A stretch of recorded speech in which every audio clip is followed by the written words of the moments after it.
Sokağın Sesi programında merhaba değerli izleyenler. Yeni bir programla sizlerleyiz.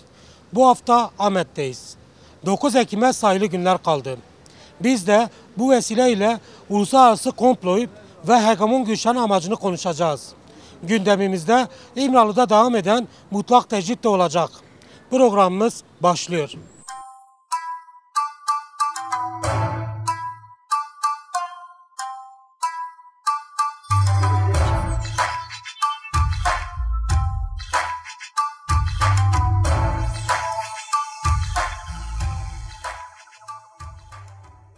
...9 Ekim Uluslararası Komplo'nun yıl dönümü yaklaşıyor. Siz bu komployu nasıl değerlendiriyorsunuz?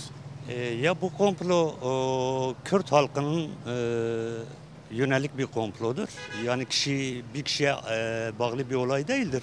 Kürt halkının kazanımlarını yok etmek için oluşturulan ve uluslararası güçlerin de tabii olduğu bir komplodur. Bu gerçeği artık herkes bilir. Ve herkes de böyle görüyor. Kürt halkı için lanet bir olaydır ve ki hiçbir zaman da bunu kabullenmedik, kabullenmeyeceğiz de. Peki uluslararası hegemonik güçlerin bir araya gelerek oluşturduğu bu komplo neyi hedefliyordu, neyi amaçlıyordu?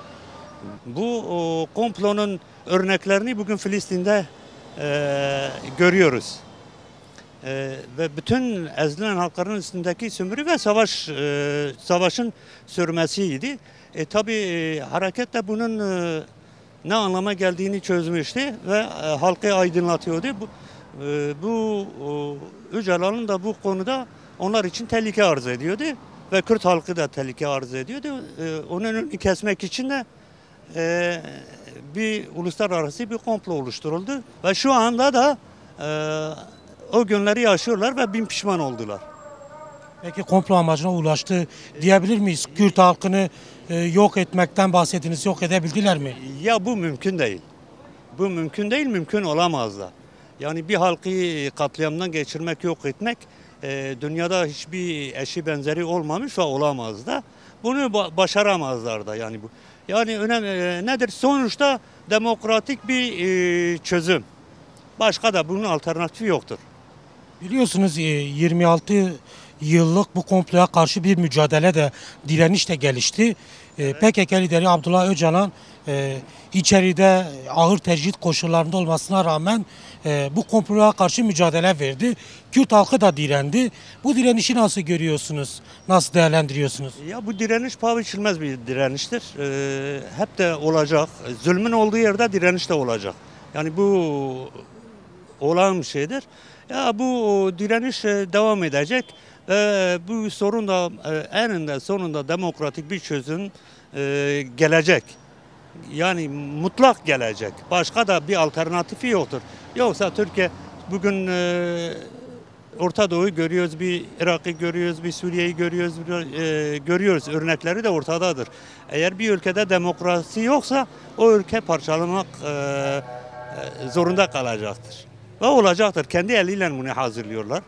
Bugünkü sistemde nedir? Kendi çıkarları, kendi saltanatlarını devam ettirebilmek için Kürt halkının üstüne zulümden başka hiçbir şey reva görmüyorlar. Bu da belli bir süre belki onları götürür ama sonları hüsrandır. Son olarak komplola ilgili, komplonun devamı olan tecritle alakalı bir çağrınız, bir mesajınız var mı?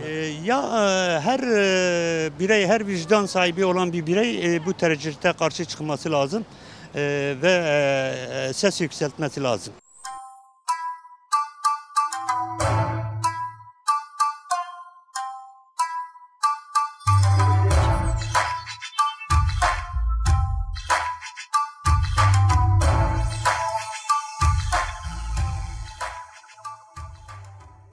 ...9 Ekim'in yıl dönümü yaklaşıyor. Evet. Komployu nasıl değerlendiriyorsunuz? Nasıl yorumluyorsunuz? 9 Ekim yaklaşıyor biliyoruz. Yaklaşıyor da 9 Ekim'in üzerinde yıllar geçti. Ve yıllar geçmesine rağmen hiçbir şey muvaffak olamadılar. Yani bu komployu, uluslararası komplo aldılar götürdüler. Dediler ki biz Kürtleri bitirdik. Halbuki maalesef kaç yıl oldu? 99'da 25 yıl oldu.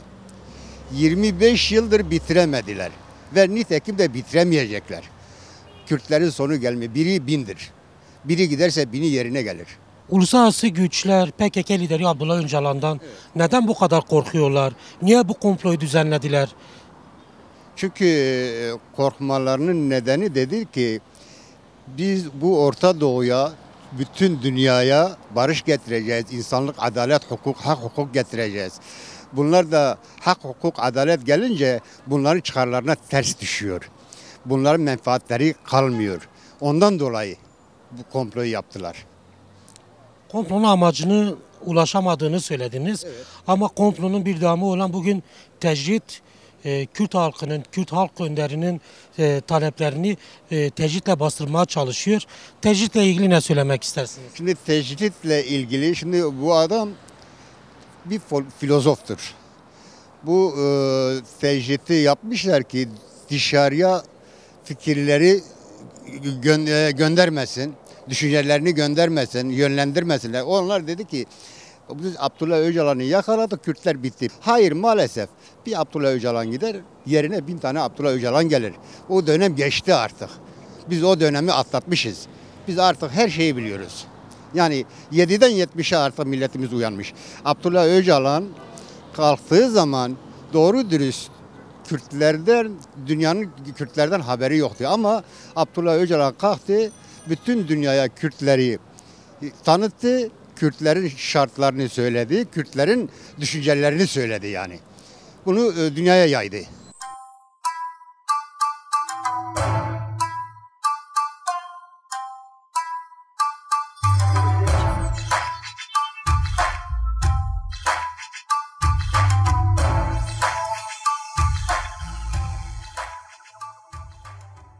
Uluslararası komplonun yıl dönümü yaklaşıyor ve bu komploya da karşı mücadelenin 26. yılını geride bırakmak üzereyiz.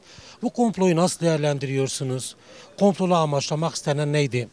Hiçbir şekilde ulaşmadılar komplona, kendi şeylerine. Kürt halkını hiçe saymak, Kürt halkını bitirmek bir projesi vardı ve onu başaramadılar, başaramayacaklar da. Bu liderlerin düşünceleri ki ülkeler bizim liderlerimiz üzerine büyük siyaset yapıyorlar, önderlerimizin üzerine büyük siyaset yapıyorlar, başaramayacaklar. Hiçbir komplolara bizim yenilmeyeceğiz.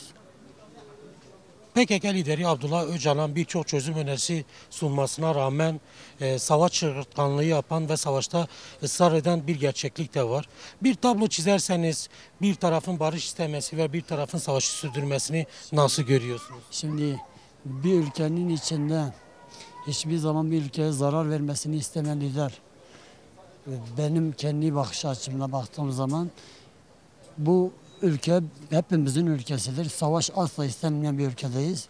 Hiçbir şekilde her iki tarafta da savaşın olması istemiyorum. Birlikte olmaları daha güçlü olur. Daha akıllı ve daha seri olur. Başka ülkelere de gerek duymaz bence. Gider Abdullah Öcalan'la konuşulur. Gider bu ülkenin lideriyle de konuşulur. Bence Türkiye ile Kürtler birleşirse en büyük güç bizde olur. Komplo ve komploya karşı mücadelenin 26 yılını geride bırakmak üzereyiz. Bu komployu nasıl değerlendiriyorsunuz? Başta biz komployu lanetliyoruz. Yaptığı komployu boşa çıkarmışız zaten. Kürt halkı onu boşa çıkarmıştır. Eğer komployu kamu, dünya tarafından bir komplo Sayın Abdullah Öcalan'ın üstünde bu komployu yapmışlarsa yine de buradan Ahmet olarak kınıyoruz. İnşallah önümüzdeki süreçte zaten bu komployu boşa çıktığını herkes biliyor. Çıkmıştır zaten. Yani lanetliyoruz yani daha diyeceğim bir şey yok yani. Peki PKK lideri Abdullah Öcalan'dan bu kadar korkulmasının sebebi nedir? Nasıl görüyorsunuz bunu? Nasıl sebebi Sayın Abdullah Öcalan demokrasi güçleri olarak, insan hakları olarak Türkiye'den eşit kardeşlik üzere bir demokrasi istedi. Bunu da Türkiye'nin hesabına gelmediği için Sayın Öcalan'a bu dezgahı yaptılar. Ve şu anda Sayın Öcalan 3 senedir haber alınmıyor. Ona da üzgün altındayız yani. Ne ailesiyle ne avukatlarıyla hiçbir görüşme olmamıştır. Onu da ayrıca olayı da kınıyoruz yani. Son olarak komplonun devamı olan tecrite değindiniz. Tecritle ilgili neler söylemek istersiniz? Sadece İmralı'da mı bir tecrit uygulanıyor yoksa Kürt siyaseti ve Kürt halkının üzerinde de bir tecrit var mı? Şimdi şu anda Kürt halkının üstünde herkesin tecrit vardır. Cezaevlerinden bizler şimdi şu anda aşı görevindedir. Yani Sayın Öcalan lider olarak, Kürt halkı lideri olarak onun üstündedir. Ondan hariç da şimdi diğer yani Kürtlerin üstünde Başur'da olsun, Balkur'da olsun her tarafta onların üstünde baskı ve işkence vardır. Yani. Ona da kınıyoruz. 13 Ekim'de Ahmet'te bir miting düzenlenecek. Bu mitingin çalışmaları ve hazırlıkları sürüyor. Bu miting neyi amaçlıyor? Mitinge dair bir çağrınız, bir mesajınız var mı? Şimdi bu miting zaten parti olarak çalışmaya devam etmişler, çalışıyorlar. Bu miting inşallah hayırlı olacak. Sayın Öcalan'ın mitingi olacak ve Sayın Öcalan'ın özgürlüğü olacak Diyarbakır'da.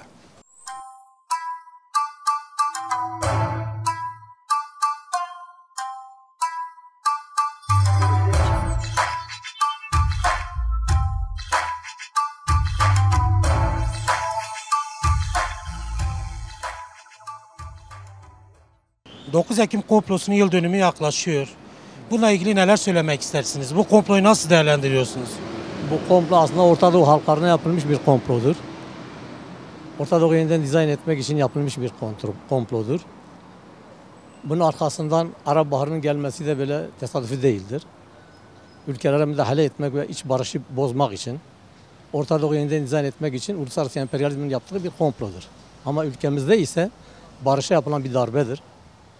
Ülkedeki barışı yok etmiştir. Halklar arasındaki birliği, dayanışmayı, halkların bir arada yaşamasının için karşı yapılmış bir komplodur. Bu da barışa karşı yapılmış bir komplodur. Dolayısıyla hem bölge açısından hem halklar açısından çok büyük bir komploydu. Ve bunu halklar işte o zamandan beridir şu anda ekonomik olarak, siyasi olarak bir çatışma olarak bunu yaşıyorlar zaten. Ve bunun bedelini de halklar ödüyor. Bütün hegeman güçler bir araya gelerek bu komployu gerçekleştirdi. Bu komplonun amacını aslında biraz açtınız. Peki komplo amacına ulaştı mı sizce? Irak'ta belli bir ölçüde ulaşmıştır. Suriye'de burada ulaşmıştır. Türkiye'de savaşı başlatarak ulaşmıştır. Ama sonuç alamamıştır. Bu ne halklara kazandırmıştır, ne uluslararası emperyalizme kazandırmıştır, ne de bölge halkına kazandırmıştır. Dolayısıyla halkların tek çıkarı vardır. Bir arada eşit koşullarda bir arada yaşamaktır. Barış içinde yaşamaktır. Halkların esas hedefi barış olmalıdır.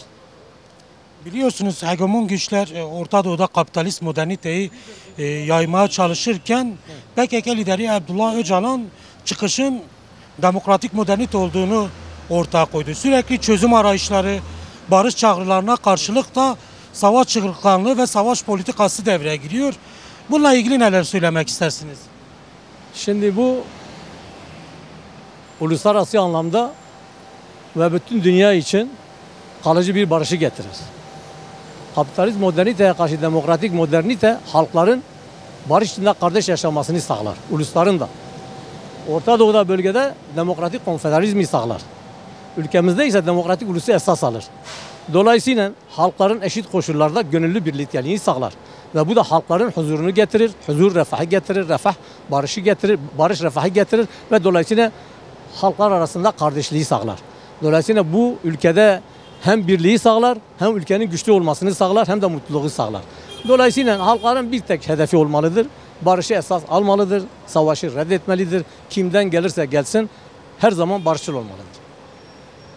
Kürtler komployu kara gün olarak nitelendiriyor. Biraz açarsak bununla ilgili ne söylersiniz? Kara gün dediğimiz zaten savaştır, savaş kararıdır. Savaş yokluktur, savaş sefalettir, savaş çatışmadır, savaş sürgündür, savaş katliamdır, savaş yok olmadır. Halkların birbirini öldürmesi, bunun hiçbir halka faydası yoktur. Ne Türk halkına, ne Kürt halkına, ne Arap halkına, ne Fars halkına. Sadece ve sadece bir avuç dünyadaki ulusal egemen güçlerin çıkarına hizmet eder. İşte Irak ortada, Suriye ortada. Bugün şu anda Suriye'nin dışında bu sefer geldi, Hamas başladı. Ondan sonra Lübnan'a yayıldı. Uluslararası emperyalizmden, yani sen İsrail'i uluslararası emperyalizmden kopuk değerlendirebilir misin? Bunlar da komplonun devamıdır diyebilir miyiz? Onun devamıdır ve komplo zaten o yüzden dolayı sonuca ulaşmamıştır. Sonuca ulaşmak için halen ataklar yapılıyor. Bunlar da son ataklardır. Bana göre halklar bunu görmek mecburiyetindedir ve görecektir nihayetinde. Türkiye halkı da bunu görecek ve barıştan başka çözüm de yoktur.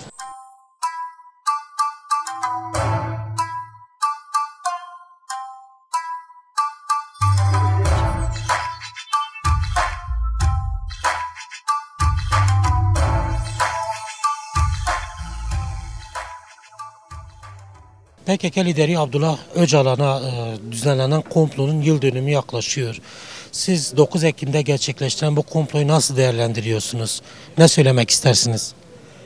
Yani tabii bu komployu o zaman da benimsemiyoruz, karşıyız. Böyle bir komplonun yani bir halkın liderine yapılması da pek doğru değil yani. Burada yasalar var. Yani şimdi mesela Türkiye'de de bu yasalar mevcuttur. Herkesin yasalara uyması gerekir. Bir iktidar gelir, yasayı ben tanımıyorum. Öbür iktidar gelir, ben tanıyorum. Bu doğru değil. Bir ikincisi, son dönemde biliyorsunuz anayasa değişikliğinden bahsediliyor. Şimdi bizim beğenmediğimizin askerlerin yaptığı bir anayasa var. Bu anayasayı biz beğenmiyoruz, doğru. Ancak siz bu anayasayı dahi tanımıyorsunuz. Nasıl yeni bir anayasa yapacaksınız? Ben ona da şaşıyorum. Dolayısıyla dünyada, biz de dünyadan kopuk bir devlet değiliz. Dünya işte Avrupa Konseyi'ne üyedir, NATO'dadır vesaire vesaire. Şimdi bu yasalar var. Bu yasalara da Türkiye uymak zorundadır. Altında imzaları vardır. Bu imzaları eğer altına attıkları imzaları tanımıyorsa dünyada kıymeti harbiyesi kalmaz bir devlet haline gelmiş. O yüzden dikkat ederseniz Türkiye önem verilmiyor. Niye verilmiyor? Devleti idare eden yetkililer tarafından tutum davranışlarından dolayı önem verilmiyor. Tabii ki bu komplo da bunun dahilindedir yani. Şimdi en azından Sayın Öcalan'ı bir ev hapsine bir şeyde tutmaları gerekirdi. Şimdi 20 yılı aşan yani 25 yılı dolduran her mahkum dışarıda olması lazım. Yani bu doğal hakkıdır. Bu hakkı Türkiye'de tanımış.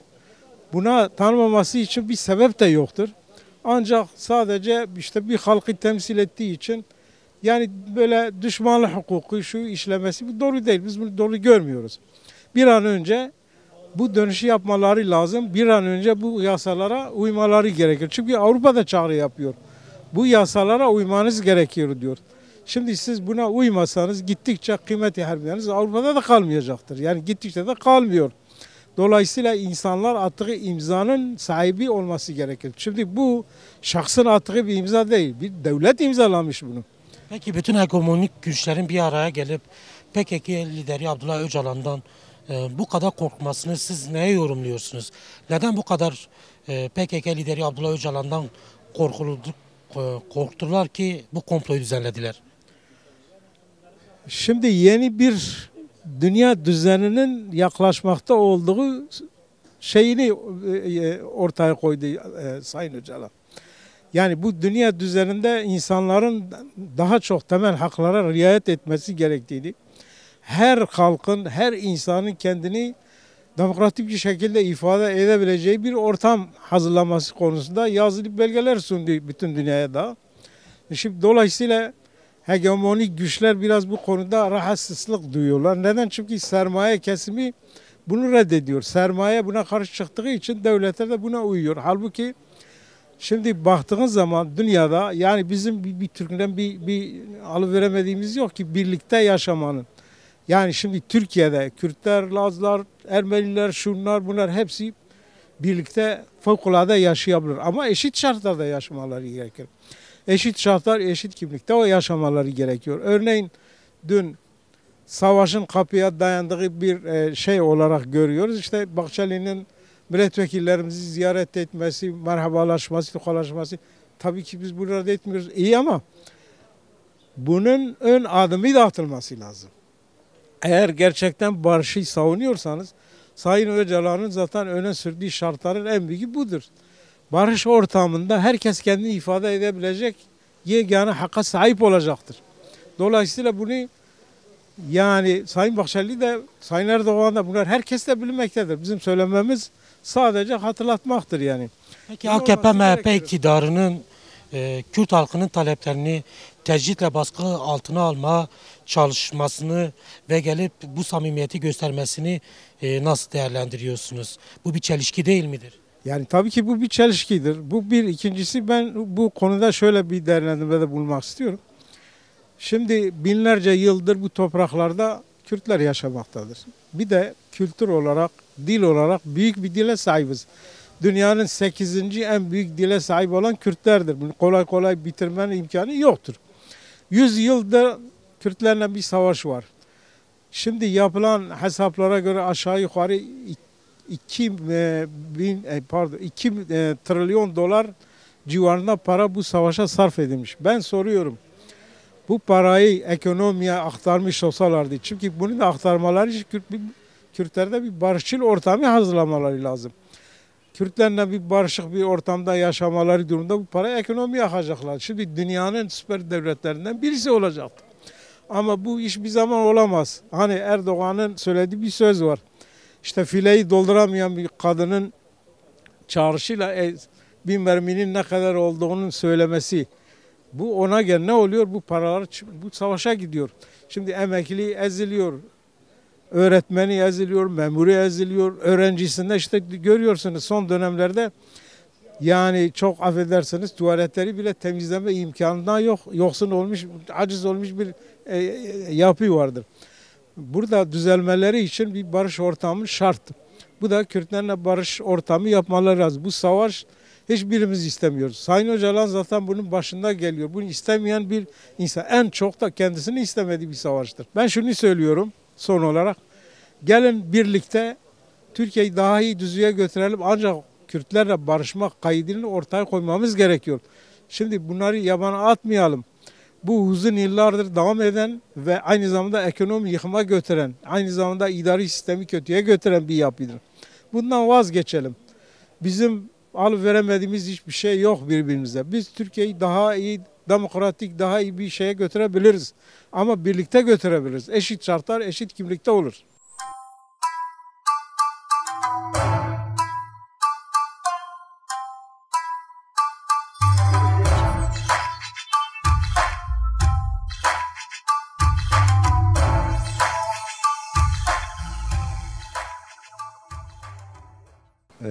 Elbette ki yani tarihe baktığımızda genel böyle kültüre baktığımızda yani bu sorunun birçok cevabı vardır. Ama hani ben kendim bir Kürt halkı olarak, Kürt çocuğu olarak anladığım kadarıyla yani işte komplonun amacı Sayın Abdullah Öcalan'a uygulanan uluslararası bir komploydu. Yani bu komplo işte 1998'de kuruldu. Günümüze kadar da devam ediyor. Zaten önderliğimiz alınırken ki amaç belliydi. İşte Kürt halkını yok etmekti. Tamamen bir halkı yok etmekti. İşte o halkın iradesini kırmaktı. Elbette ki bunu başaramadılar. Yani bu sadece Türk devleti tek değildi o zaman. Yani bunun içerisinde kapitalizm vardı. İşte Amerika'sıydı. İşte İngiltere'siydi, İsrail'iydi, Filistin'iydi yani vardı yani genel böyle kapitalizm o dönem içindeydi ama sonuçta dönüp dolaşıp getirip Türkiye'ye teslim ettiler. Türkiye'nin de tabii hoşuna gitti yani sonuçta bir Kürt halkını alıp Kürt iradesini yok etmekti. Türkiye'nin amacı da buydu. Peki başarabildiler mi? Kürt halkının iradesini bitirebildiler mi? Kürt siyasi hareketini, Kürt mücadelesini sona erdirebildiler mi bu komplola? Ya yani hala da elbette ki erdiremediler. Yani şu an dedik ya tarihten günümüze komplo hala devam ediyor. Şu an Kürt halkı varsa yani komplo amacına ulaşmamış demektir zaten. Yani aslında o komplonun devamı şu an günümüzde de yaşanıyor yani. PKK lideri Abdullah Öcalan'ın düşüncelerinden bu kadar korkmalarının sebebi neydi? Neden uluslararası bütün hegemonik güçler bir araya gelip bu komployu düzenledi? Şimdi düşünce deyip geçmemek lazım. Düşünce bazen birçok savaşlardan daha etkileyici olabilir. Öncülük eden liderler her zaman fikirleriyle konuşulur, pratikleriyle konuşulur. Pratik yapmıştır. Şimdi de fikirleriyle işte bir halka yön veriyor, öncülük ediyor. Böyle söyleyelim.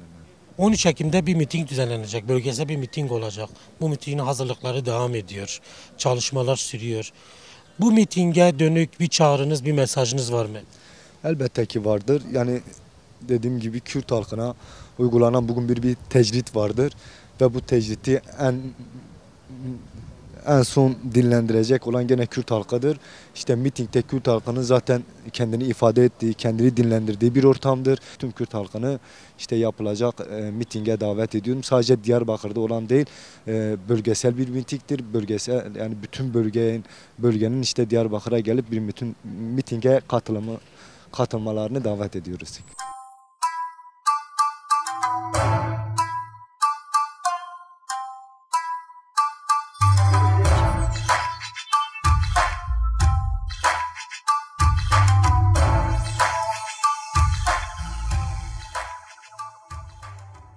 Ya aslında Kürtlere, Kürdistan'a yaşanan ilk komplo değildir. 100 yıllık bir komplodan bahsederiz.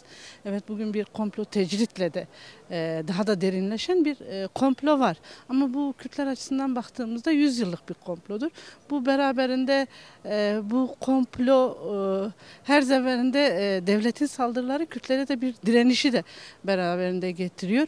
Bugün eğer ki halen bir komployla beraber bir iradenin, bir halkın iradesi gasp edilmeye çalışıldı ama halen bunun mücadelesinin yürütüldüğünü ve bunun bir direnişe çevrildiğini görebiliyoruz. Halk içerisinde, toplum açısından çok net görebiliyoruz. Çünkü 100 yıllık bir mücadele. Bugünün mücadelesi değil, 100 yıllık, yüzyıllardır süren Kürtlerin bir mücadelesidir. Bu da onlara darbe amaçlı yapılan bir, tüm dünyanın da içerisinde olduğu yapılan bir darbeydi ama o darbe bugün itibariyle baktığımızda tekrar bir direnişe, bir mücadeleye döndüğünü diyebiliriz yani. Peki bu komplo Kürtlerin iradesini elinden alabilmeyi yetti mi? Ya da başarıya ulaştı mı bu komplo? Ya şöyle, hani devlet veya işte sistem her seferinde bir halka saldırdığında bu sadece Kürtler açısından değil, Orta Doğu'ya bir müdahaleydi. Bunu değerlendirdiğimde Orta Doğu noktasında bir müdahaleydi.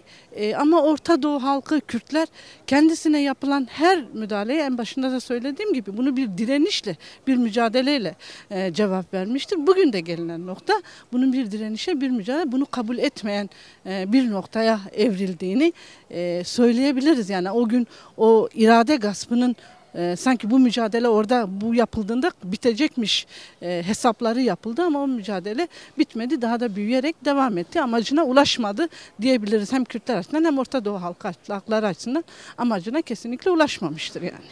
Karagül'ü simgeleyen bu komployu aşıp komplonun devamı olan tecridi nasıl bir mücadele yöntemiyle kırabilir Kürt halkı ya da nasıl bir direniş geliştirmeli ki bu tecrit tamamen ortadan da kalksın? Ya şöyle, tecrit sadece bir kişiye yapılan değil. Yani bugün tecritle beraber Türkiye kendi hukukuna uymuyor. Böyle bir gerçeklik de var. Kendi anayasa hukukuna uymuyor. Özel bir anayasa kuralları var. Bunun kabul edilir bir şey, kime olursa olsun kabul edilir bir tarafı yok. Hani bir hukuksuzluk var ortada, yani işlenen bir hukuksuzluk var. İnsan haklarına aykırı bir yöntem var. Bu yöntemin de tek şeyi tüm insanlık için, herkes için verdiğimiz insan hakları mücadelesiyle sivil siyasetin, her alanın, STK'ların, herkesin verebileceği adalet, hukuk talebini, insani talepler olan adalet, hukuk talebiyle ve bunun almak için mücadele yürütme, meşru mücadeleyi yürüterek aşılabilir. Hani dediğim gibi bu bir kişiyle alakalı bir şey değil. Tüm insanlığa yapılan bir müdahale. Bugün Türkiye'de hukuk sadece bir kişiyle alakalı değil. Genel anlamda devlet hukuk eliyle bir toplum dizayn etme hali de var. Tecrit de bu yöntemlerden biridir. Ama her zaman mücadelemiz, talebimiz bu adalet ve hukuk talebinden asla vazgeçmeme. Tüm insanlık için, herkes için, tutsak olan herkes için, adalete ve hukuka erişemeyen, engellenen herkes için bu talepten vazgeçmeyerek mücadeleyi yürütme, her alanlarda, her yerde dillendirerek mücadeleyi büyütmedir yani.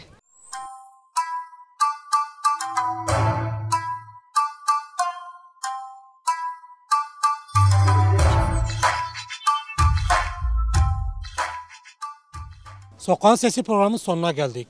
Bu hafta Ahmet'teydik. Gündemimizde PKK lideri Abdullah Öcalan'a yönelik uluslararası komplo vardı. Halk komployu lanetlerken tepki de gösterdi. Aynı zamanda komplonun devamı olan tecridin de bir an önce ortadan kaldırılmasını talep etti. Ahmetliler 13 Ekim'de yapılacak mitinge de katılım çağrısı yaptı. Haftaya yeni bir programda görüşünceye dek hoşça kalın.